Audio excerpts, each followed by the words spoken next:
Assalamualaikum warahmatullahi wabarakatuh. Alhamdulillah.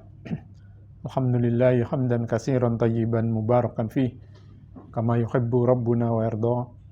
Asyhadu an la ilaha illallah wa asyhadu anna Muhammadan abduhu wa rasuluh.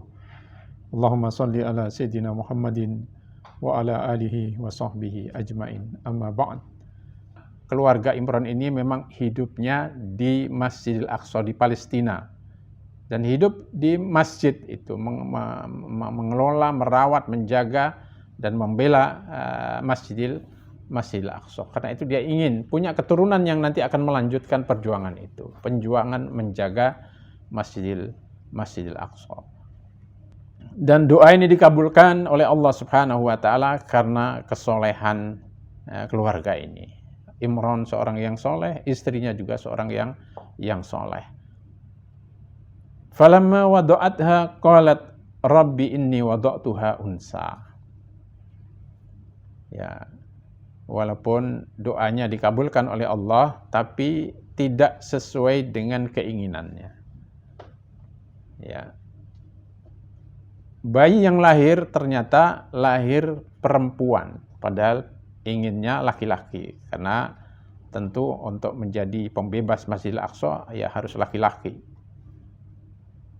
Ya, tetapi kemudian dia melanjutkan ya wallahu a'lamu bima wada'at wa laysa dzakaru kal unsa wa inni sammaituha Maryam. Nah, kalimat ini juga mengisyaratkan bahwa akhirnya keluarga atau istri Imran ini menerima takdir Allah bahwa bayi yang dilahirkannya bukan laki-laki tapi perempuan. Dan Allah punya rencana lain. Dan ini sekaligus menjadi pelajaran bagi kita bahwa kadang doa kita itu dikabulkan oleh Allah tidak secara langsung.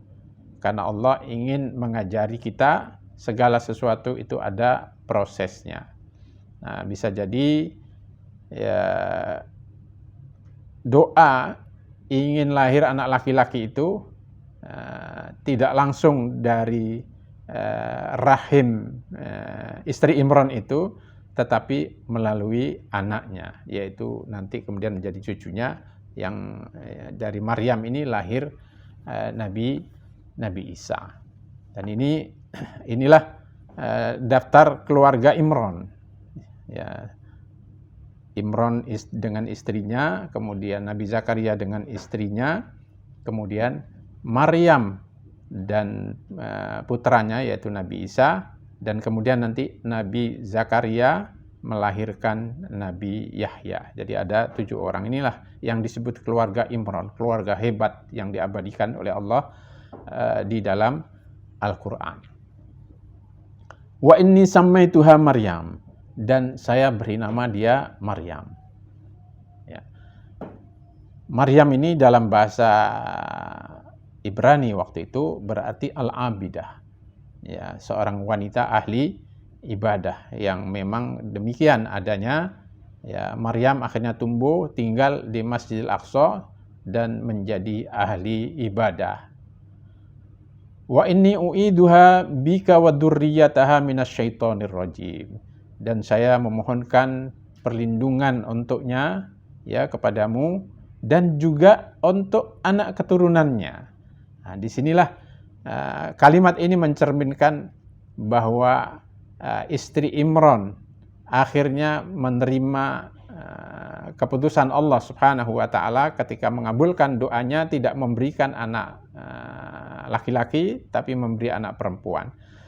Dan dari sini istri Imran berharap nanti dari anak cucunya, dari anak keturunan Maryam ini Allah akan mengabulkan doanya, doa agar dari anak keturunannya lahir seorang anak pejuang yang akan membebaskan Masjidil Aqsa. Makanya di sini dilengkapi dengan kalimat wa inni u'iduha bika wa dzurriyyataha, dan anak cucunya kami mohonkan perlindungan dari gangguan setan yang terkutuk.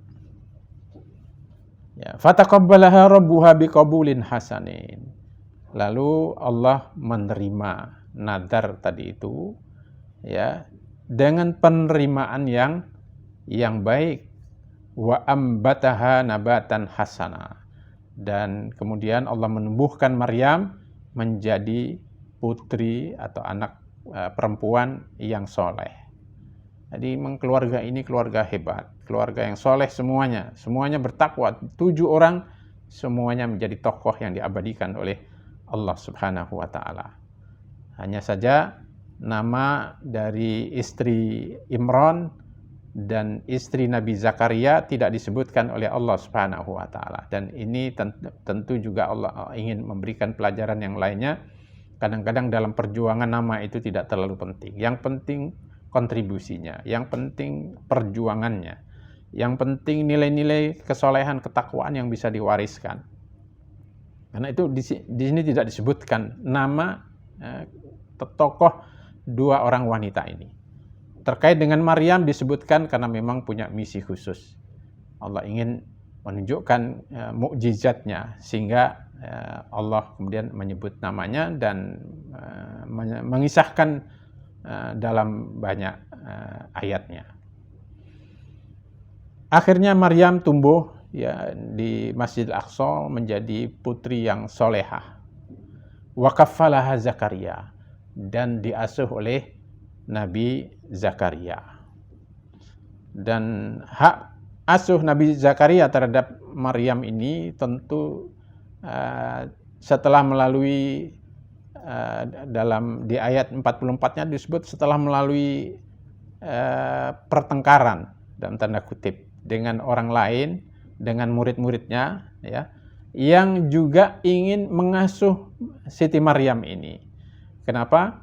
Karena Maryam ini tumbuh menjadi anak yang sudah memperlihatkan kewaliannya sejak kecil, kesolehannya, ketakwaannya sejak kecil, sehingga semua orang ingin memiliki hak asuh terhadap Maryam ini, yang akhirnya Allah Subhanahu wa Ta'ala memerintahkan kepada Nabi Zakaria yang mengasuh Maryam agar ya diundi saja, dibuat undian. Undiannya dengan menggunakan pena-pena.